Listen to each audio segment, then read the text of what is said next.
এইবাৰ আপোনাৰ চহৰত চিটি লাইফে আকৰ্ষণীয় মূল্যত আপোনালোকৰ বাবে লৈ আহিছে নিত্য ব্যৱহাৰ্য সামগ্ৰী। পুৰুষ মহিলা শিশুৰ সাজ পোছাকৰ পৰা আৰম্ভ কৰি গৃহসজ্জাৰ সকলো সামগ্ৰী উপলব্ধ চিটি লাইফৰ মৰাণৰ বিপণীত। আজিয়ে আহক আৰু আকৰ্ষণীয় মূল্যত ক্ৰয় কৰক আপোনাৰ পচন্দৰ সামগ্ৰী।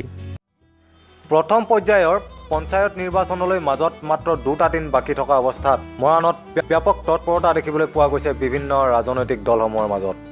আজি মৰাণৰ সমীপৱৰ্তী তথা টিংখাং বিধানসভা সমষ্টিৰ অন্তৰ্গত খোৱাং কললোৱা গাঁও পঞ্চায়তত এক বিশাল মটৰচাইকেল ৰেলী উলিয়াই অগপ দলে।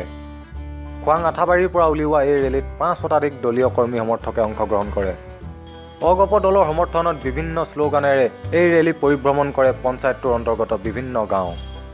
ৰেলীত খোৱাং কললোৱা জিলা পৰিষদৰ অগপ প্ৰাৰ্থী প্ৰশান্ত বৰা আৰু খোৱাং কললোৱা গাঁও পঞ্চায়তৰ সভাপতি পদৰ প্ৰাৰ্থী কল্যাণ বৰাই অংশগ্ৰহণ কৰি এই নিৰ্বাচনত অগপ দলৰ বিজয় নিশ্চিত বুলি দাবী কৰে। অতিকৈ আনন্দিত হৈছোঁ যে অসমৰ ৰাইজে বা আমাৰ কললোৱা পঞ্চায়তে আজি অতিকৈ আনন্দিত হৈছে। বিশেষকৈ অসম গণ পৰিষদ দলৰ হৈ আজি বিপুল পৰিমাণৰ বৃহৎ মানুহ আজি অসমৰ জনগণৰ সৈতে ওলাই আহিছে, অসমৰ জনসাধাৰণ ওলাই আহিছে। আমাৰ কললোৱা পঞ্চায়তত প্ৰায় আমি বিপুল ভোটত জয়যুক্ত হ'ম আৰু আমাৰ বিজেপি হওক বা কংগ্ৰেছ দলেই হওক আমি বিপুল ভোটত আজিৰ দিনত আপোনালোকক ঘোষণা কৰিব বিচাৰিছোঁ যে আপোনালোকে নিশ্চয় ৰেলীসমূহ দেখিছেই। আমাৰ মিনিমাম এতিয়া 3000 ব্যক্তিয়ে আজি তেওঁলোকে আমাৰ মোৰ ৰেলীত যোগদান কৰিছে। গতিকে এই পঞ্চায়ত নিৰ্বাচনত এই অভাজন কল্যাণ বৰাই বিপুল ভোটত জয়যুক্ত হ'ম বুলি আপোনালোকক প্ৰতিশ্ৰুতি আগবঢ়ালোঁ।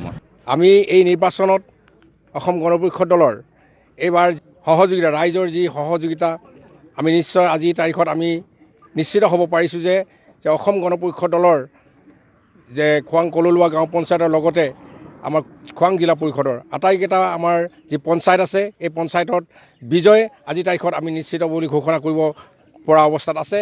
আৰু বিশেষ